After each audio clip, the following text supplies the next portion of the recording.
disulut di tinta, habis itu di zek. Halo YouTuber.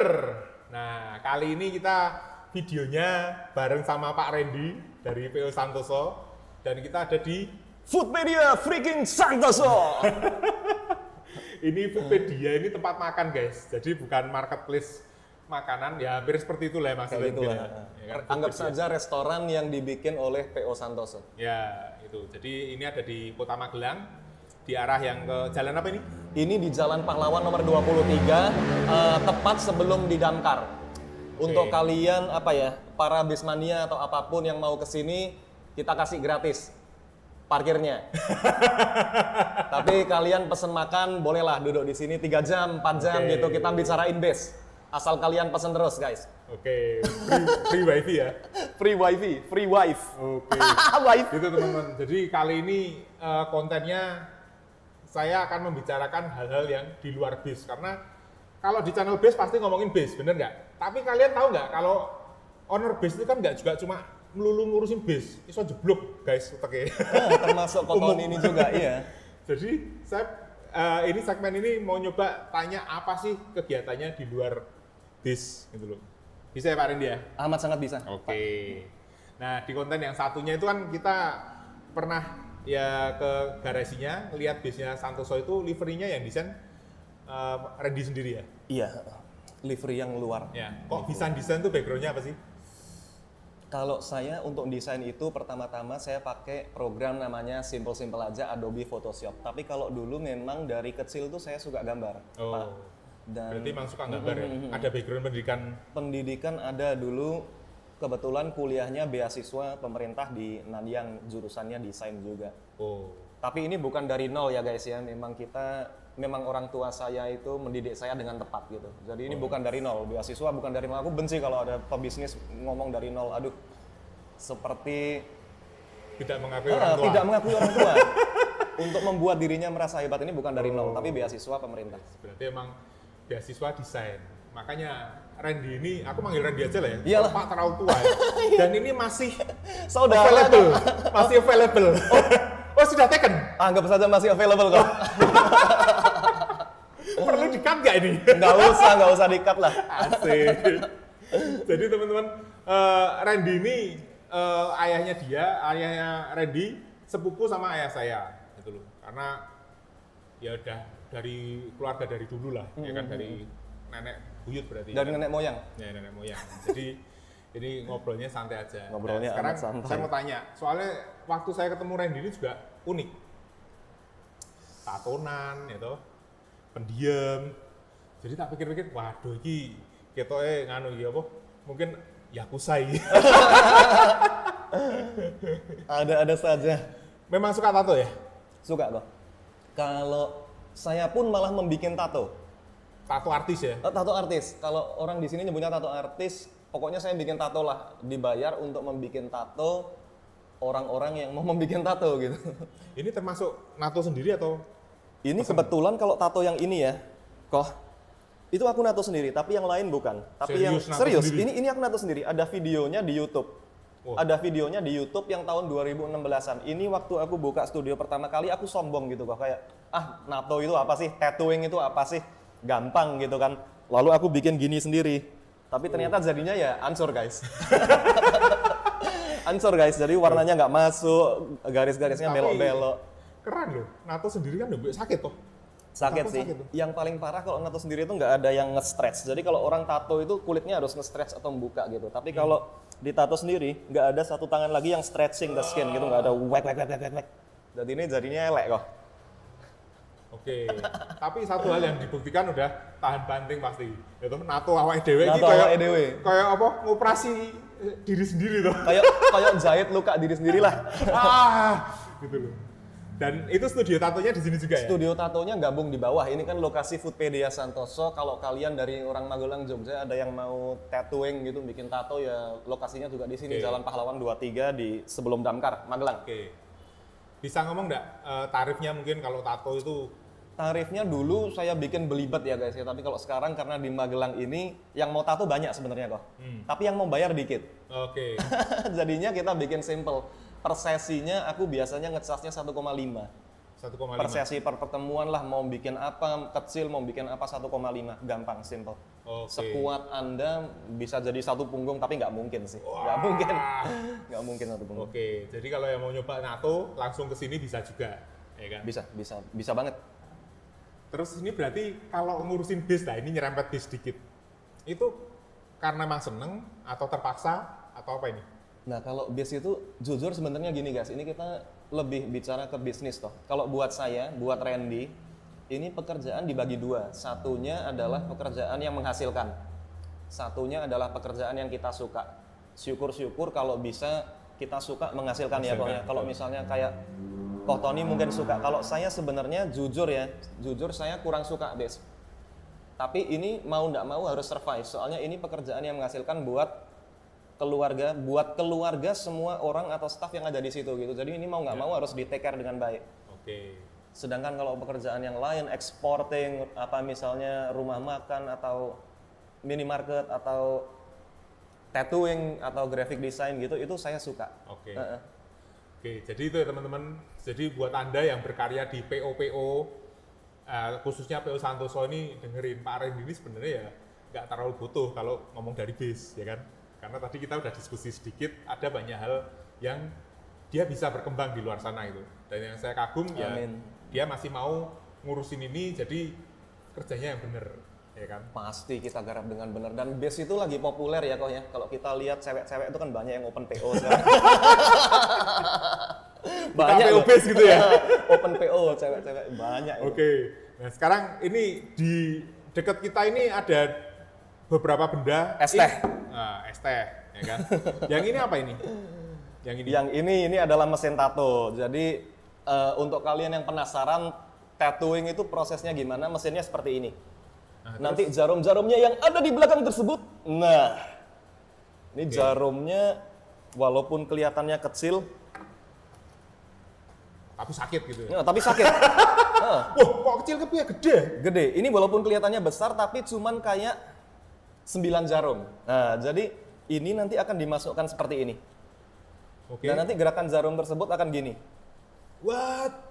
Tapi sisanya seperti gambar biasa kayak wek gitu. Coba lihat. Kayak gini nih. Guys, ini 9 jarum ini. 9 jarum memasuki tubuh kalian. Ini ceringis-ceringis kecil-kecil banyak. Ya, nanti bisa dilihat. Ya, Zoom nanti kita in. zoom. Nah, ini mesinnya gini kan. Jarumnya di sini. Ini adalah cop-copan. Teknologi ya, listrik lah. Nah, tintanya? Tintanya nanti begini. Jadi kalau ini kan jarumnya gini ya. Dicelup di tinta. Habis itu di zek. Itu berarti sekali udah nato nggak bisa mundur ya? Sekali udah nato nggak bisa mundur kecuali kalian mau finish produknya separuh tato. Ya mundur lah jadi separuh tato gitu. Saya mau gambar naga itu. Gambar naga. Tapi baru ini gambar siripnya wis mundur. Wah, ini ngeri banget ya. Ya gitu itulah Koh ya. Oke, kalau sudah nato tuh katanya punya kecenderungan pengen tambah terus, betul nggak? Kayak apa ya itu ya? Mungkin Canduan. kayak bukan. Biasanya kalau orang yang segmen market tato itu adalah orang-orang yang coba-coba saja gitu biasanya ya.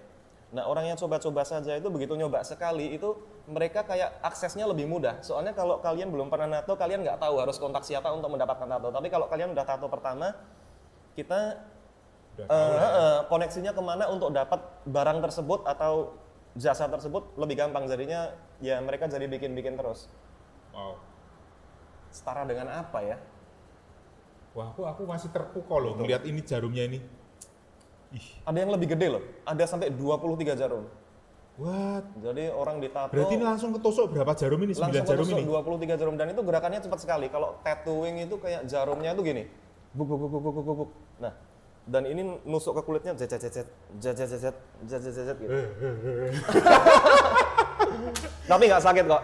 Oke, kalau buat teman-teman yang mau ditato tulisan Sumber Alam, tak bayarin ke temannya Pak Randy. Nah, iya toh, buat konten ya kan. Oke. Aduh.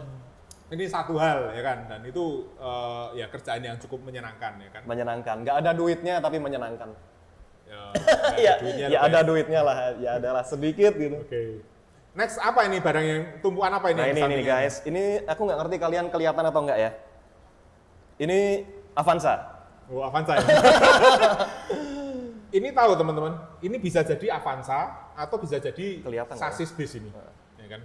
Apa barangnya? Coba di. Ini barangnya resminya namanya adalah Pokemon Trading Card Game. Nah ini adalah barang dagang yang saya ekspor atau impor. Jadi saya Lu ekspor maupun impor? ekspor maupun impor ataupun flipping di Indonesia atau berdagang di Indonesia. Tapi kalau kartu Pokemon ini uangnya banyak-banyaknya dari ekspor impor, dan kalaupun ekspor impor barang yang saya perdagangkan cuman ini aja, cuman Pokemon Trading Cards Game, dan ini adalah salah satu karakter yang paling mahal. Yang ini aja udah 100 juta value-nya, yang ini 3. Kalau yang ini bisa kayak 8 jutaan kartu ini. Jadi ini total mungkin 200 yang ada di meja ini sih. Nggak tahu kelihatan atau nggak ini. Jadi kalau Anda yang pakai Rolex itu ya ini ada anak-anak yang mainannya Pokemon tapi puluhan juta juga, bahkan ratusan juta ya. Barang dagang tapi ya, bukan Loh, ini barang dagang. barang Ya. dagang, bukan apa ya, koleksi sendiri, bukan. Ini adalah barang dagang yang dibeli dari modal pertama dari Pokemon juga. Ini serius ini. Serius? Kartu kayak gini, Dok. Serius, iya. Kartu kayak gitu doang, ini yang tiga biji ini ini. 100 juta. Ini kira-kira kalau kita ke dealer Hino mau Dibayar pakai itu kayak nggak bisa. Kalau bisa dia langsung unitnya ganti baru semua ya. Nggak bisa, Nggak juga ya? nggak bisa. Tapi lebih mending ya Ini istilahnya. aku tuh pernah rasa-rasan sama temanku ya. Bayangin guys, kalau kita motoran ya, dibegal, kita bawa ini sama ada dompet isi 50.000, yang mana yang diambil? 50.000? Pasti 50.000. 50.000, soalnya ini nggak tahu gitu, value-nya berapa. Betul. Nah itu teman-teman. Nah ini saya kesini belajar terus terang hari ini. Kenapa kok kita bahasanya di luar bis?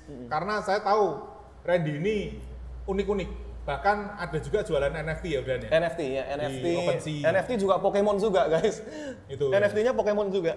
Itu bentuknya lukisan. Atau Lukisan. Jadi lukisan itu terakhir-terakhir itu banyak pesanan dari orang-orang luar, kayak dari penyanyi Pokemon Jason Page, kayak dari Logan Paul juga pernah. Nah itu commissions-nya atau hasil-hasil jadi lukisan itu tinggal diupload di NFT. Jadi saya nggak kebuang waktu lagi gitu, cuman diperdagangkan di NFT. Siapa tahu bisa viral kayak yang Gosali, freaking shit, itu orang foto kayak gitu. Oke. Kita garap base jadi nggak nyaman ya kok ya, kayak waduh itu kok untungnya Ya segitu. enggak, makanya ini teman-teman, kita mesti belajar hal yang baru. Jadi saya kesini pun saya sebenarnya emang saya kemarin bilang, dan aku diajarin soal NFT, soal kripto main juga. Kripto enggak. NFT Kripto, ini ya? tapi sebenarnya NFT itu hasilnya berupa kripto. Oke. Soalnya orang beli itu nanti pakai Bayarnya pakai Ethereum, kripto ya? bayarnya pakai kripto, wujud kripto yang namanya Ethereum atau Polygon atau apapun, tergantung di blockchain mana kalian upload NFT tersebut. Tapi kalau NFT itu, kalau saya belum hardcore NFT. Jadi karena apa? Karena komunitasnya belum jadi. Kalau orang jualan NFT itu bukan masalah artnya, bukan masalah seninya, tapi masalah komunitasnya. Kalau komunitasnya kita jadi, bakal ada yang mau flipping dari itu, bakal ada yang mau berdagang ulang. Jadi orang beli NFT kita itu untuk dijual lagi, ya? untuk ditradingkan lagi. Oke. Tergantung dari blockchain mana yang kalian upload, formnya kriptonya, ya itulah di blockchain Polygon, Matrix. Nah sebenarnya saya kesini mau belajar tentang itu, makanya kita bahas di luar Pak Tony rendah hati Dan sekali. buat teman-teman ketahui ya, aplikasi kami juga ngembangin kita Serius? menggunakan teknologi blockchain itu di dalam internal kami itu. Jadi untuk aplikasi sumber dalam cukup canggih lah. Canggih. Aku kemarin Teknologi tuh blockchain lihat itu kita untuk Pak Tony kan websitenya bisa ngitung wisata langsung ya, tarif wisata ya. OTW itu OTW proyek Luar masih next biasa sih project. itu, Pak. Ya, tapi memang kita terus bergerak maju. Oke, ada apa lagi nih yang di luar base yang Randy kerjakan? Apalagi ya, tadi kita udah bicarain tattooing, ekspor impor khusus untuk kartu Pokemon, NFT, juga graphic design udah ya.